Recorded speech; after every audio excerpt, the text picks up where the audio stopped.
What's up, guys? I'm Randall, and I'm here to talk about what people actually use dump pouches for. Tactical reloads. We're going to talk about helmets. This is the Legacy Ballistic Comms Cut helmet that you can get from 221 Bravo Tactical. Go check them out. Let's go. First, we got flat range stuff for our dump pouches. Probably 99% of the time I got tools or water or beer in there. All right, finishing up another freaking hot day. We did some defensive operations like homestead defense, and I figured it's a perfect time to talk about helmets, okay? MET-TC, area studies in MET-TC. What are you doing by yourself or with your guys, and why? All right, well, it's going to come down to your area and MET-TC, right? So for me, whether I'm in the swamps or out in the mountains, I'm probably not wearing battle gear, like a ballistic helmet and a plate carrier, okay? Typically not. If we're doing patrols, long range stuff, we're actually going out doing missions, it's going to be as light as possible, a lot of ammo, maybe some sustainment, and it depends on what. The area, weather, terrain, all that stuff, MET-TC.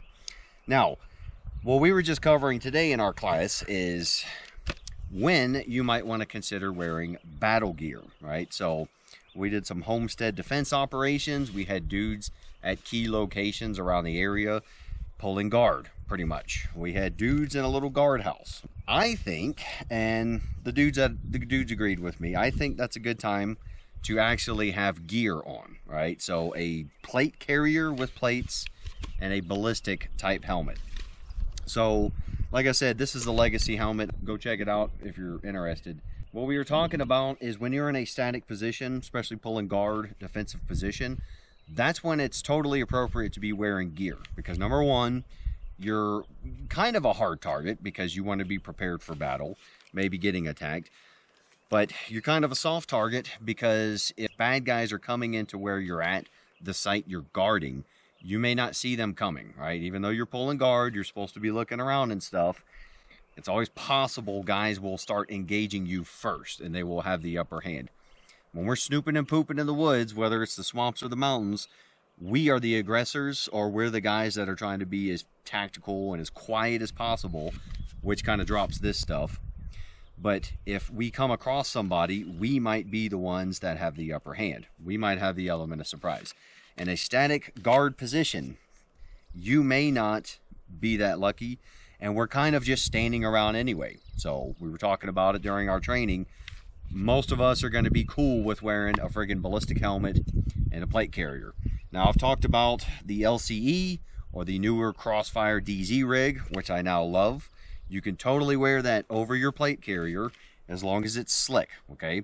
So then you have options, all right? When you go into your defensive position, you get to your guard post, you can actually drop your fighting load. You still have a plate carrier and a helmet on, and now you're just kind of doing guard duty stuff. If you're out in the field and you're wearing this stuff, like what we did early on in Iraq, we would drop our LCEs, and if we were digging fighting positions or doing hard labor, we just had our helmets and our plate carriers on, okay? So just some things to throw out there. But why do I like this helmet? Okay, well, for number one, it's got the comms cut, which I don't typically use. The great majority of the time I'm wearing this helmet is on my ATV when I do want to have a helmet on, whether it's for crash protection or wearing my night vision, okay? So this NODS mount, it will accept either type, okay? So we've got our Wilcox mount, your old school style freaking Rhino mount, we called it, right? So I do love the hardhead veterans helmet, and I do like the windy helmets, okay? But for some reason, their NODS mount, when I put the Rhino mount on there, it shakes all over the place. I have to do old school grunt stuff, like shove cardboard and stuff in here and tighten it up. So it's hard to get on, but at least it doesn't jiggle around. But look, it's got your standard Rhino mount jiggle, but it's not flopping all over the place like it does on the other helmets. So this Legacy helmet, whatever mount they're using, it's great for your Rhino mount, and again, it works with your Wilcox mount. All right, so we've got ATV crash coverage, we've got possible night vision applications because it's not that freaking heavy. I don't mind wearing just this, just for my night vision, especially when I'm mounted. And then I also like the Velcro options. So we're not Delta CQB, you know, hitting targets and doing all this stuff, but we do want to at least have that option. Now, we do have IR strobes on our stuff, especially our helmets. And yeah, it's covered up because we don't want, you know, any reflection from this plastic. We don't want any accidental discharges. Even though we have it set to IR, we don't want any accidental IR discharges. So if we've got it taped up, we got a quick tab, so we can just freaking pull it down, and there you go. So yeah, if you've got drone support, you know, your Delta SEAL guy and all that, you know, you want to put it up top, there you go, you put it up top. So as far as the retention system goes, it's pretty much the same as anybody else, except on the Team Wendy and the hardhead veterans, this is kind of like a snap closure, so you just tighten it down. When you want to loosen it up, you pull it and it kind of unratchets, right? It opens up. This one is just a twist. That's it. Twist both directions, which is cool because it's silent, right?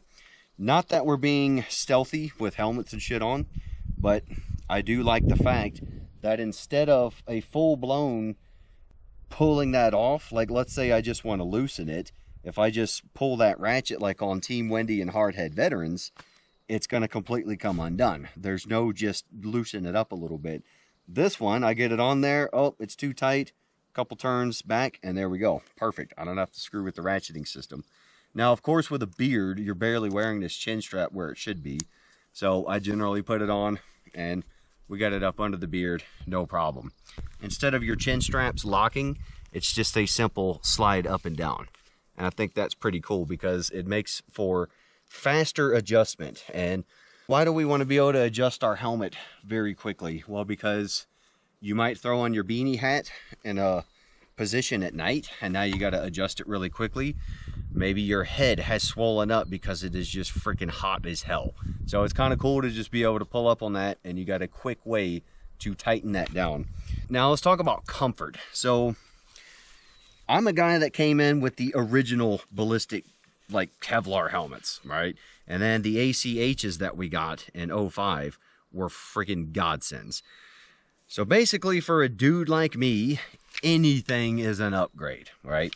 But I have been switching back and forth between my Team Wendy, my hardhead veterans helmet, and this Legacy helmet. And I don't really have a specific preference, but I will tell you that this one is equally as comfortable as the rest of them, right? So I haven't been able to figure out which one is more comfortable or better, which one lets me air out more. They're all pretty comparable. So when we're looking at the price, this one is a little bit cheaper, especially compared to the hardhead veterans one. So looking at the price, that might turn some people off. Well, hey, maybe it's not as comfortable. But guess what, guys? All of these pads come out, and you can easily adjust all this stuff to wherever you're getting pressure points. You know, typically the forehead is the problem. But you can easily adjust these wherever you want, and it's kind of like a hard foam. It's very light, just foam. But you've got this padding. It's not gel padding that's going to explode later on. It's just like a foam type padding, right? So nice and comfortable. And I kind of like to keep mine about in the middle. For the price, this is comparable to all the other ones, and I've been pretty happy with it. So again, there is a specific context that we are wearing these for. If I'm just going out to do a long range patrol or climb the mountains or something, probably not wearing a helmet. But on the ATV, we want crash protection and static positions where, you know, any dude could start sniping at us from anywhere or start trying to blow shit up around us. You know, this is a great option. If you do need the comm settings, you've got the rail system. You can put your little tack lights on there and trinkets and all that other stuff. I typically don't wear headsets with helmets. I like the open cut for the breathability. So there you go, guys. Head over to 221 Bravo Tactical website.